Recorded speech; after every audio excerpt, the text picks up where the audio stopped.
شيكابالا من احرف اللعيبه اللي في الكره المصريه. لعيب حريف طبعا جدا، عمل الزمالك مجهود كبير. يعني كان ممكن يستغل موهبته بشكل اكبر، ان هو يركز. مشي من الزمالك كتير، يمكن الفترات اللي مشي فيها كان بس ما الزمالك زال اسطوره محتاجه. للجماهير. يعني مش انا الحته ديت، هو اسطوره للزملكاويه طبعا. آه. طبعا الحته دي يعني حته عاطفيه شويه، انت ممكن تكون بتحب حد بدون اسباب. شيكابالا من جمهور الزمالك هو عشق بدون هدف. خلينا يعني نتفق ان هو هو لاعب اضاف طبعا مهاري كتير. وعنده مهارات بصراحه يعني تؤهله ان هو من افضل اللعيبه المهاريه اللي جت في تاريخ مصر، ده وجهه من نظري. المهاريه طبعا طبعا آه. طبعا. شيكابالا معشوق جمهور نادي الزمالك، وموهبته انا جيت قلت لك يعني تم اختزالها في فترات قليله يعني. نشوف الصوره الثالثه. مم. معالي المستشار مرتضى منصور.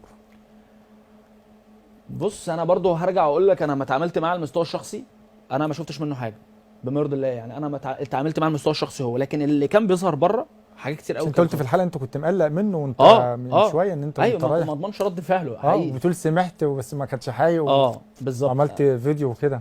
طبعا انا كنت مقلق. آه. انا اقول لك بصراحه، انا ما اضمنش رد فعله، ما اعرفش ايه اللي ممكن يعمله. بس انا لما اتعاملت معاه وشفته، وحتى في المؤتمر ده كمان وكده. على فكره في بعد المؤتمر انا قعدت مع المستشار مرتضى منصور تقريبا بعد المؤتمر بعد ده. المؤتمر. الراجل مشكورا يعني قعد يتكلم معايا اكتر من 5 ساعات، بس ما تعرضش الكلام دوت، وبدا يشرح الموضوع. هو على المستوى الشخصي قدام الكاميرا حاجه، انا بقول لك منتهى الصراحه يعني، وبره الكاميرا حاجه تانية خالص. انا باحتكاكي بيه ما شفتش منه حاجه، وانا مش كنت قريب قوي منه، لكن انا حضرته يعني على مدار 4 سنين. غيرت وجهه نظرك لما قعدت معاه بعديها؟ انا حسيت من جواه ان هو عكس اللي بيظهر الناس. انا بقول لك بامانه يعني. هو على الكاميرا الموضوع بيبقى صعب جدا، لكن هو لا، لما بتقعد تتكلم معاه تحس ان انت بتتكلم مع والدك، تحس ان هو جواه هو جواه طيب، بس المنظر اللي بيطلع صعب جدا. بس تشوف الصوره الثالثه.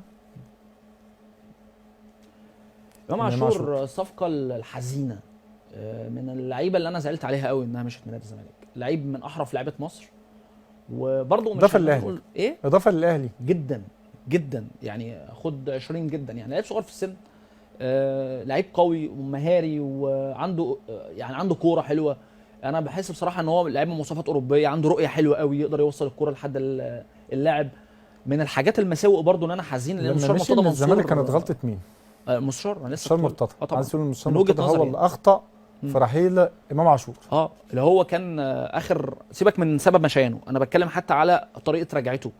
انا كنت فاكر المستشار مرتضى منصور كان قاعد كان بيتصور كده لقاء صحفي، وكان بيقول للناس ان انا خاله بيرن عليا اللي هو خال امام عاشور وانا مش هرد عليه. فالحاجات دي انا تعبت. طب ليه؟ طب يا ست المستشار ما تردش عليه، طب ما ترد عليه وحل لنا المشكله.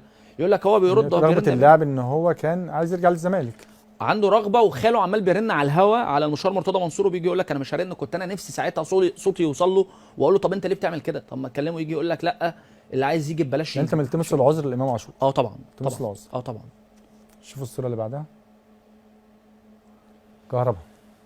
لعيب برضو عالي جدا، برضو مش هديه زي ما المستشار مرتضى منصور قال. الاثنين اللي فاتوا دول مش هدايا، لا كهربا هديه يعني هديه من معنى اخر امام يعني. عاشور افضل من كهربا كافاده للنادي الاهلي في الفتره الاخيره. الاثنين كل واحد فيهم افاد النادي الاهلي بطريقته.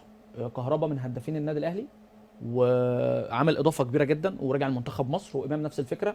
المستشار مرتضى منصور لما كان بيتكلم على انه دي هديتي ليك يا خطيب، كان مفترض ان هو على اساس ان هي صفقه تعبانه او ان هو مش هيضيفه. لا، انا شايفهم ان هم اضافوا الاهلي كتير، والزمالك كان بحاجه كبيره جدا ليهم بصراحه.